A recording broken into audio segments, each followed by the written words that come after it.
Welcome to Refined Resilience. I'm your host, Carrie Hill, and on this podcast, we highlight the small moments that shape our journey toward greatness and remind us that resilience isn't linear. Each episode features stories of perseverance and the little victories that often go unnoticed, illustrating that resilience is about finding strength in everyday life. Okay, well, I'm so thrilled that you're here with me today for another episode of Refined Resilience. I am so excited to share with you my guest, Katie Bunnell. She is a devoted wife. She's a mother of 4, and she is a dedicated champion of single moms going back to school and getting their education. In 2005, following the unexpected passing of her husband, Katie faced the challenge of providing for her 3-month-old daughter and herself. Determined to earn her bachelor's degree, she struggled with finding childcare and financial support, but eventually she completed her degree from Utah Valley University in just 2.5 years. Inspired by her journey, Katie and her family established the nonprofit Live Your Dream in 2010. The organization provides scholarships to single mothers pursuing higher education, technical training, or boot camps. The Live Your Dream Foundation empowers these women to believe in their potential and achieve their goals. Katie's commitment to turning her personal challenges into a source of inspiration has earned her recognition, including the Utah Philanthropy Outstanding Volunteer Award in 2022 and the Women 40 Over 40 Award in 2023 for her exceptional philanthropic work in the community. Katie, you're amazing. Well, thanks so much for having me. Congratulations. Thank you so much. Is it just sometimes weird to hear people introduce you and say all the amazing things that you've been able to achieve? Of course, I'm so proud of the work that the foundation has done and what I've been able to do in the community. So it's really cool. Yeah, well, you should be. You've done some truly amazing things. And so I want to talk about the foundation, how you got into the foundation with your family, what spurred that, and also your journey personally, both a little bit before you married and lost your husband, and then what that journey looked like after in terms of resilience and rebuilding yourself. And so tell us a little bit about you, where you came from, Sure. what your family was like. Yeah, so I grew up here in Orem, Utah, not too far away from here. And I ended up, after high school, marrying my neighbor. I love that. It's crazy how we got to know each other because he was 4 years older than me. And so, when you're younger, that's a big age gap. He returned from his LDS mission. And when he got home, we went on a big group trip together and just got to know each other on an adult level. And we dated about a year and had a lot of fun, together. And we got married, and we traveled, did a little bit of traveling. We just had the best time. He was my best friend. And we had our first daughter in 2005. And one morning I went to go wake up my husband. He had a meeting to go to, and I went to try and wake him up, and he didn't wake up. And it was just completely, as a 23-year-old, I was scared to death. I didn't know what to do. It was pretty amazing, though. We had moved next door to my in-laws. And so I was able to just call my mother-in-law and tell them, that I couldn't get him up. And they came over. And my father-in-law and I both did CPR, trying to get him to wake up. I did breaths, and my father-in-law did compressions. And it was just the scariest experience ever. I had never done CPR before. And unfortunately, he passed away. And my entire world completely shattered that day. I was just figuring out motherhood. My daughter was 3 months old. And anyways, it was just, the worst day of my life that day. And I had to figure out at that time, what was I going to do? How was I going to provide for my daughter and I? And figure out motherhood at the same time. So yeah, because you had the responsibility of taking care of this child while you were going through this incredibly shocking experience. And so the juxtaposition of grief and the joy of motherhood, that would be a really hard place to sit. Yeah, it was really hard. And at the same time, when I look back on it, it was a huge blessing for me that I had my daughter. I would have people say, "Oh, it's just so sad that she has a baby to take care of." But really, in hindsight, she was my angel. She was what got me through that experience, because I had a reason to get up every day, and I had to find a way to move forward in my life. And so after that experience, I had to move out of my home. I couldn't afford the home I was in, and I was really grateful my father was able to help get me in a home down the street from my in-laws. And I'd gone to hair school after high school, so I had a skill that I knew how to make money. So we put a hair salon in my home, and I did that to earn an income. And then while I was grieving, my father-in-law and I ran a marathon.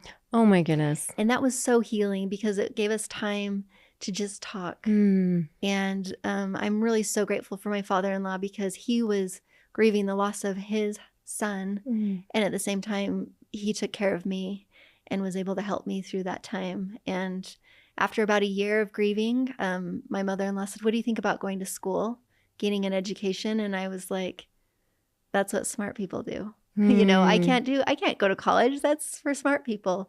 And so she talked me into it. And so she went to school with me. I went one semester. That's amazing. Yeah, it's so cool. I'm so grateful for her. And I went one semester and realized that I had been telling myself that I couldn't do it, but I could.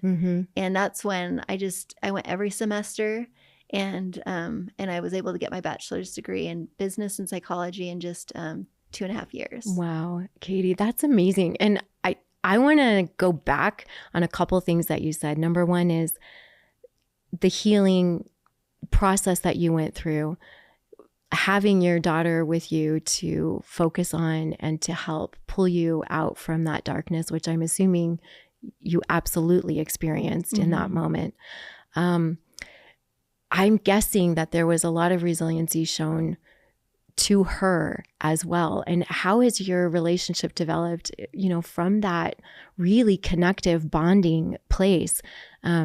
You bond anyway with your child, but having that tragedy and even attaching yourself more to her, have you found that your relationship with her has been really built up in resiliency? Oh, absolutely. I think that me and her, like I said, she was my angel. She was there for me, not even realizing it, a little baby, and yeah, she's always, been right next to me, even with the foundation, with coming into events. And we had one golf tournament where she wrote thank you letters to all of the golfers and all of the moms. And it was actually a really cool experience. One of the moms, she wrote in the letter, she said that she was pretty. And the mom wrote me later that she'd never heard that before. Wow. And she put it on our fridge. And it was just so cool to see Callie shining through, the work that we do. And she's always just been service driven. And the service aspect of what I do has been so awesome, because that's what me and my husband love to do. And so when I'm serving, it's like he's right there with me, serving with me. That legacy continues. And you've been able to instill that in Cassie too. That's amazing. Yeah. I feel my daughter is 23. We were talking about her before we came on, and I feel like she's my sister. Oh, totally. As a single mom, I think we tend to put a lot of connectivity, I guess, into our children. When we're on our own, they become kind of pseudo partners, if you will, without us even realizing it. And she's one of my absolute best friends. Yep. And so I feel like that's probably your experience too. Yeah, me and Callie my daughter's name is Callie, and we have such a special connection. Yeah. And I'm so proud of her and her resilience that she's learned on this journey as well. Well, a lot of that comes from you too. And I love that she wrote this beautiful note to this woman, because it reminds me of what you just said, which was college is for smart people, and I'm not smart. So did you grow up with that mindset, Katie, or what put you in that mindset that you weren't smart enough to go to college? I have no idea, because both my dad graduated from college and my mom went to college for a short time. So it was my own my own self-belief system that I put on myself that that I wasn't smart. And I think sometimes we do that to ourselves as we create our own stories. And truly, if we lean into the hard and do hard things, we actually realize that we can do hard things. Yeah. And it's so empowering when we do lean into those hard things, because we find out more about ourselves than we ever, could have imagined. Yeah. You prove to yourself over and over again that you actually are smart enough to do whatever's coming. And you did. And then it pushed me more in life to lean into that hard and not say that I can't do something, because we all can. We just have to lean into to hard things. And I think a lot of the time we don't lean in because we just tell ourselves those stories. And so it was a lesson to me of, am I telling myself a story, or is this true? And making sure that we're leaning into that truth. That's always the question, isn't it? Am I telling myself a story, or is this truth? Like that. I said it earlier on one of the episodes that I did, but I'm always fact checking myself for my emotions against my, the logic, the actual thing. And I think that's really significant. But something else that I loved is that I mentioned earlier, you leaned into your father-in-law at the time that you lost your spouse, and he leaned into you. And what a beautiful show of community with your mother-in-law. My mother-in-law. Going to school with you. That's an incredible experience. Yeah, I really, truly don't believe that I don't want to say never, but I got through that experience because of them, because of the support that I had from them. And they were just there for me every step of the way. That's so amazing. Well, and you're so lucky and blessed to have had that kind of relationship with them. And what I love about that is how early community shows up in your journey. And now you've produced this incredible community for other women.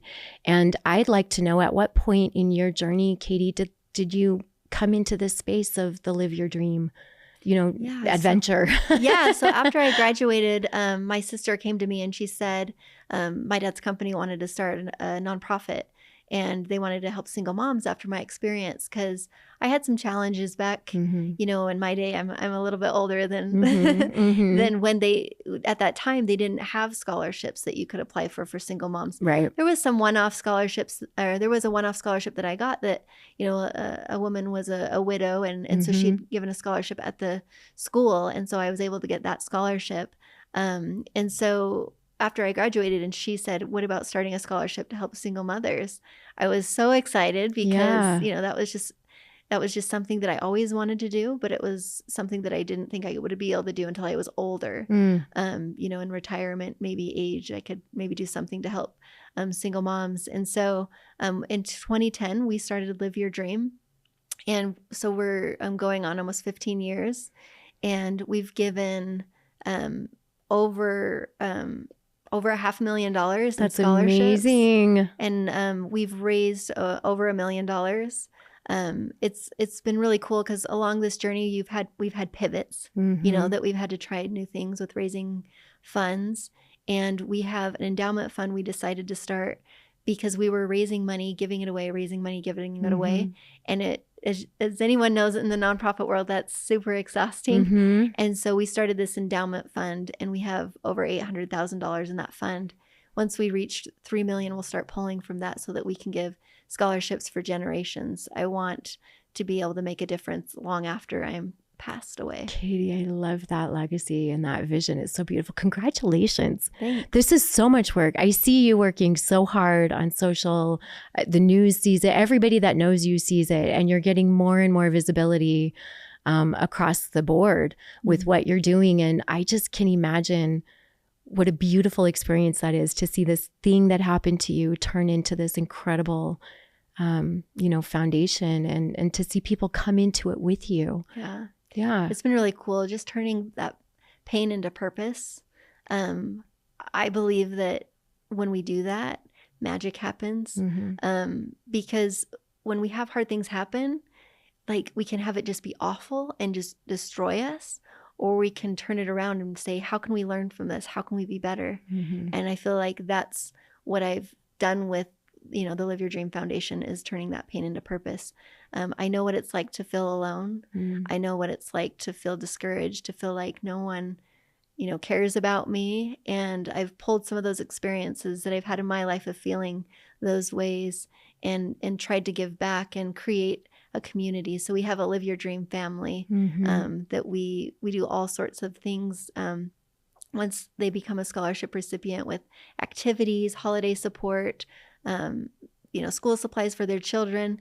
We want them to know that the Live Your Dream Foundation cares and loves these women and are right there with them on their journey. More importantly, Katie, that you're right there with them in that journey. And I think it's a beautiful thing to have a foundation and a community to support you. But when the founder of that community is so hyper aware of what that journey is and can really say, I know, that is meaningful. That really changes lives. Right before we were talking, I had an opportunity to see Alicia Butler with the Hope Hero Foundation, and we were talking about hope and what hope actually is, the definition of hope and how it correlates with resilience. And I'd love to hear your definition of hope.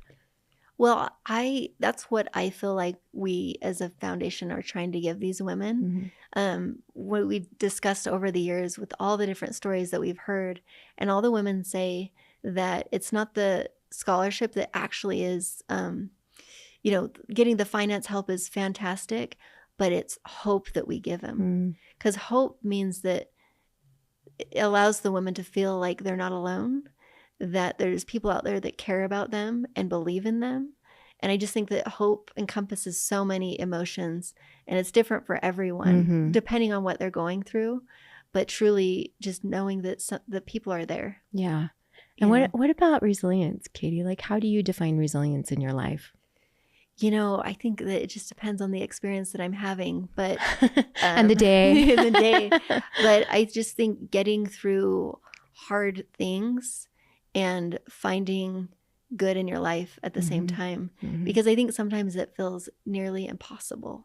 I've had experiences in my life that I was waking up and doing the same thing each and every day, taking my kids to school, picking them up, just getting through the day, just where it was a big struggle. And on that journey, I told myself what I said earlier is, I will be better from this situation, and I'm going to learn something. And I had to look each and every day at the good. And some days it was impossible. And it was like, what good in my life, But it was the sun was shining. It was that my kids were laughing in the background. It was just the small and simple things. And that, going through those steps create resilience. Yeah, the tiny little moments. Yep. I really love that focus on the small things that make you resilient, because I think sometimes we think resilience is the destination. Like, we've been through all these things and now we're resilient, and then you encounter something else that you have to go through that's, different, and you have to reset where you pull from to be able to move through that experience. So exactly. For you, what are those, aside from those small things, Katie, what are the actions that you take to keep yourself in a resilient state? Because you've been through a lot of things personally. Yeah. I know you've had some individual challenges with eating disorders and some other things. I also have had an experience with eating disordered, and it takes an incredible amount of strength to get up every day and not look at yourself and have that negative self-talk and everything. Absolutely. I think for me, it's gratitude plays a huge piece in that. But in the very beginning is I had to get professional help.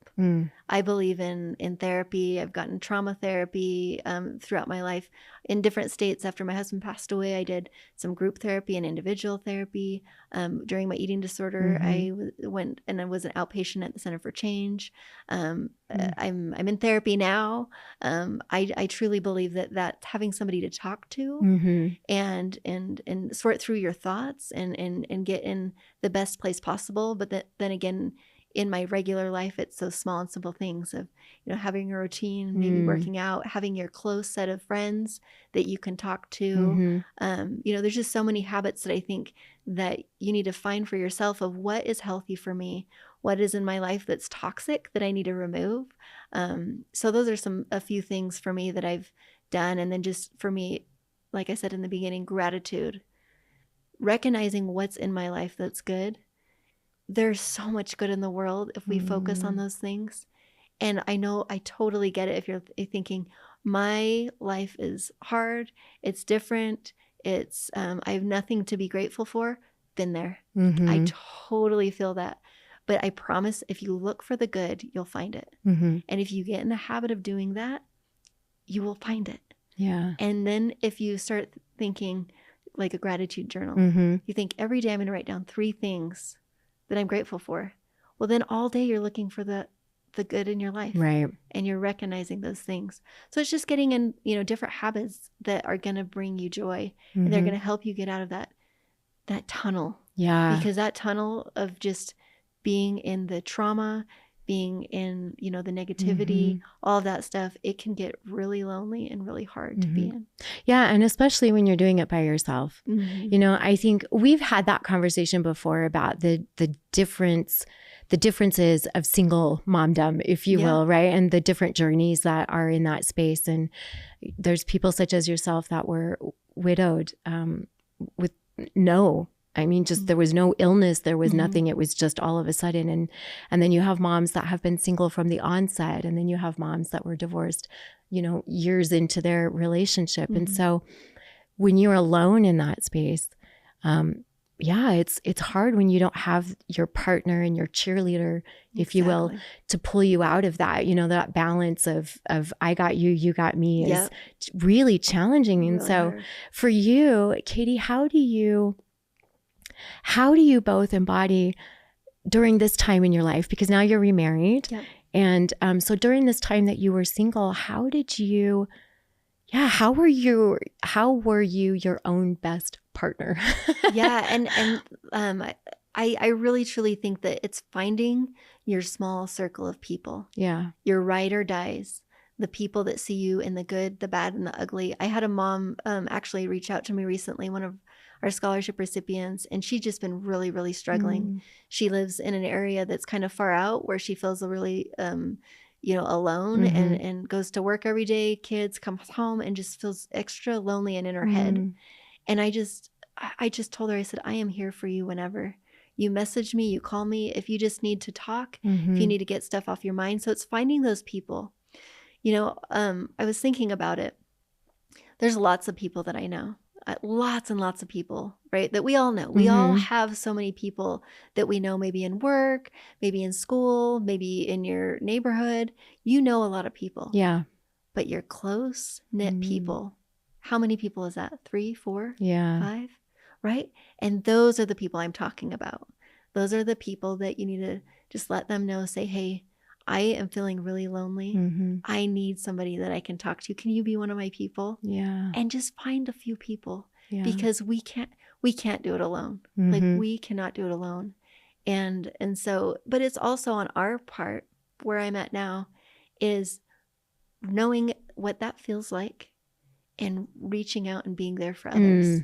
You know what I mean? Yeah. And so it's in my mind as somebody in the community or it's important to me to recognize I've been there. I know what that's like. And I'm going to be, if I need to be that person for you, I'm there because we know once you know what that feels like, it's like we can give back and we can help those people. Well, and it almost feels like a responsibility, for when you have been through something so traumatic that because you know of that pain, it's not only that you can give back, but that you actually have something to give to somebody. And now I own that. And how do I maximize that and make it beautiful?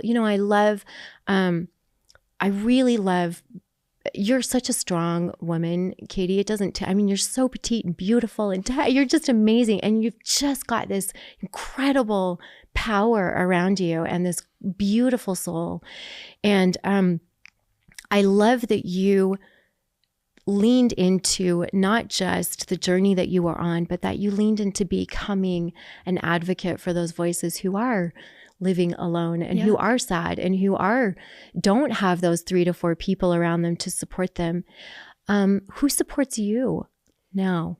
You. In that effort? my nonprofit. Well, and likewise. Yeah, my nonprofit friends, I've got family, I've got, I don't have a lot of time for outside stuff, Right. in my life, but I just keep, keep my sisters, I've got so many people that I really, really focus on giving to.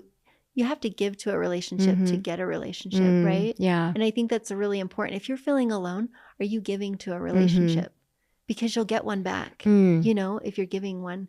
And so that's kind of what I've done in my life is kept, people that you just, when me and you met, like you said in the beginning, it was we just clicked. Yeah. You know what I mean? Yeah. It was just, we felt each other's hearts.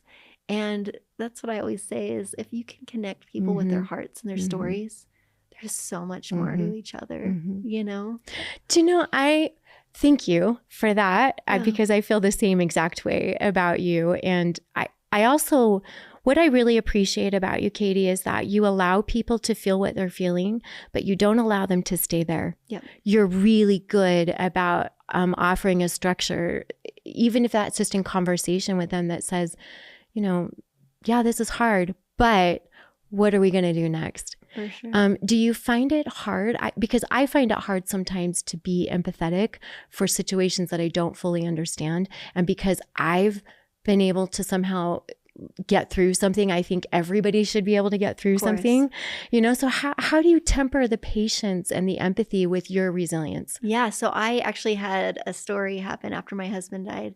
It was a very short time. I can't remember if it was before his funeral or just after.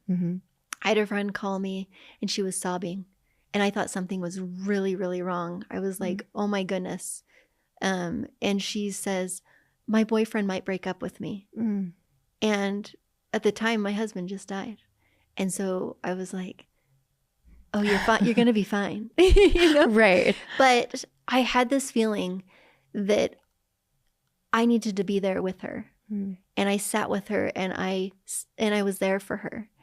And I learned from that experience that so many people will have different experiences than me, but everyone has a hard. And so just right from the get-go, it was that I knew that everyone had a hard and I was going to be there for them through their hard. No matter what. No matter what. Yeah. And I wasn't going to judge them. I wasn't going to say, I did have that thought that day of, okay, you're going to be okay. Right. Are you kidding me? Really? I was just relieved that she, that nothing like worse was happening. Right. But for her, that was so hard with what she was going through. And it's put me in, I'm just so grateful for that experience because it made me realize through the rest of my life that I was going to be able to sit with people in whatever hurt they have. And a big thing too with, the experiences that I've had in my life, the hard things that I've gone through is when you hear the journey after, it seems so perfect and so wonderful and so great. And I was not okay when I went through my situation. I remember sitting in school and I was just writing notes because I, was off in another world as the teacher was talking. And I remember writing, I hate myself. I don't know if I'll ever be the same. A piece of me is gone. How am I ever going to, move forward, get out of this? So I know what that's like. And I hope that my message to people is not this perfect, happily ever after in the end, that I get all the middle, ugly, gritty stuff. But I want people to know that it can get better. Yeah. And it will.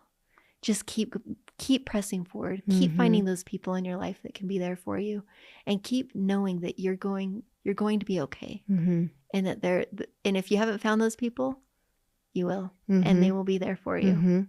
And if you can't find those people, like positive self-talk. Yes. I was just going to ask you that. What do you do when you can't find those people, when you don't have it, right? Yeah. Because sometimes we think, oh, you've got so much family around you, you're fine. And especially within Utah, because we're such a heavy family culture, that there's a lot of assumptions. I think that people's families have them and, whatever they're going through. And when you actually go through something like that, it doesn't matter if your family's around. It's you. Yeah, because I remember I felt so alone. Yeah.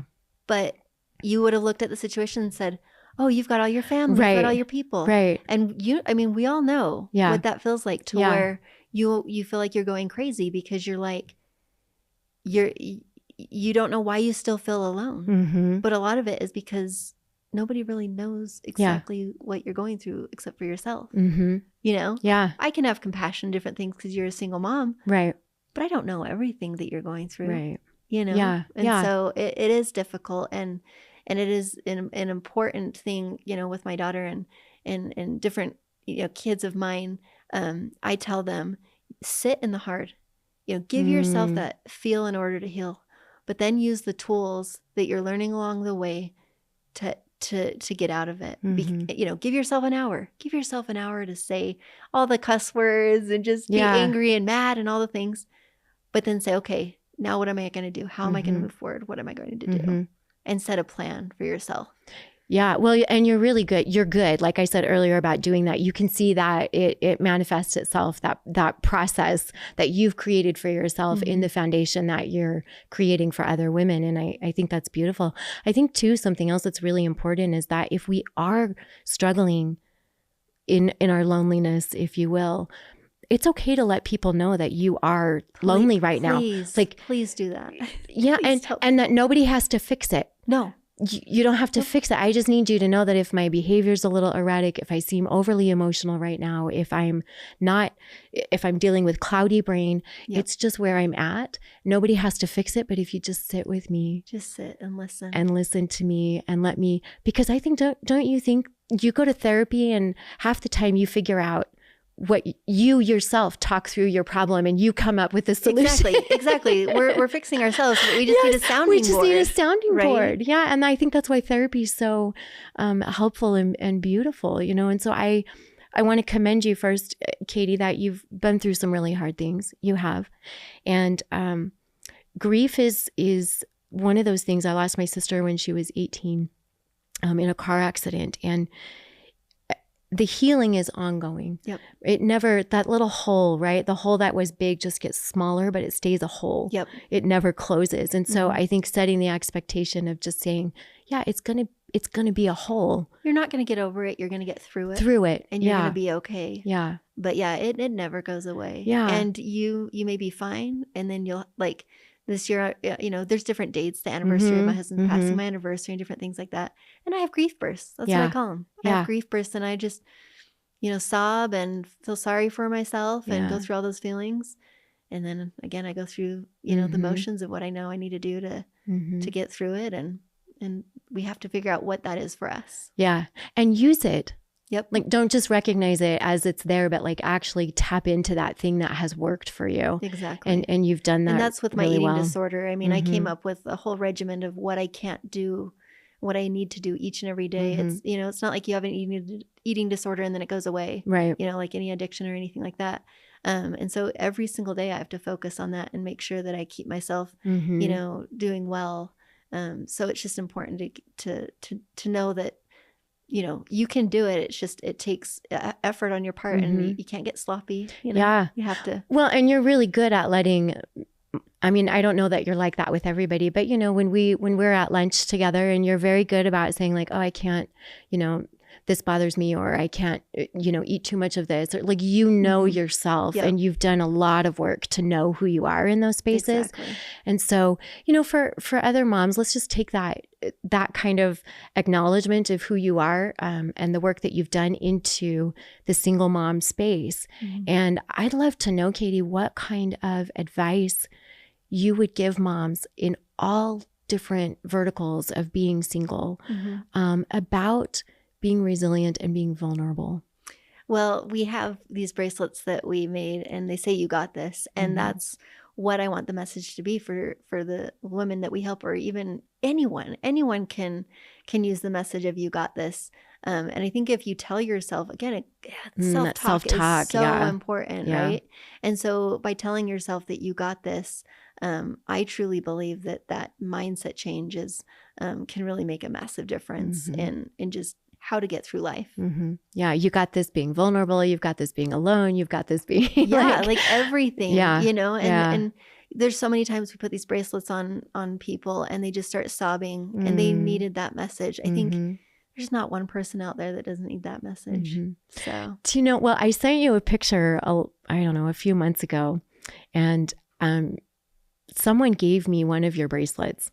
It was you. You gave me a bracelet. Yeah. Or someone I met. Anyway, I got a bracelet. Yeah, somehow you got one. Somehow I got one. It was meant to be that I was supposed to be in this room with you right now talking about this. But I went to a nursing home with my dad because he visits the elderly at this nursing home. And I met this lady, and she was a single mom for the better part of her mothering and, through the rest of her life. And she couldn't hear. Like, she's completely deaf. Oh. And so we were using a whiteboard to give messages. And so I said, I'm so proud of you.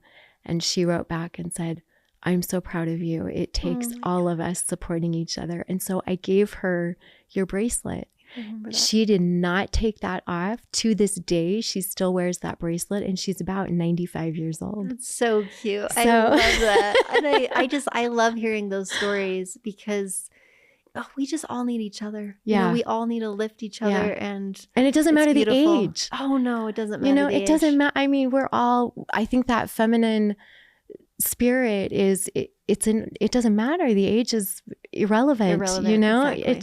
We've been through some things that we can all understand regardless of where we are. But to see her eyes light up and to see that reminder at 95 that there were other women thinking about her journey. Oh, totally. It was just such a beautiful thing. So Katie, I want to thank you for being you and putting this incredible mission into the world and stepping into your essence and your authenticity and really owning this part of the world. It just really commend you. And I have so much respect for you. And I'm so grateful that you took the time to just be here with me today and share this moment. So thank you. For sure. And everyone needs a Carrie in their life. I seriously, like, you are a cheerleader. You are a champion. You are a lover. You are a giver. I'm so grateful for you. And thank you. And you know what? You have my phone number. If you ever need anything, please. Oh, girl, please call me. I have already done that.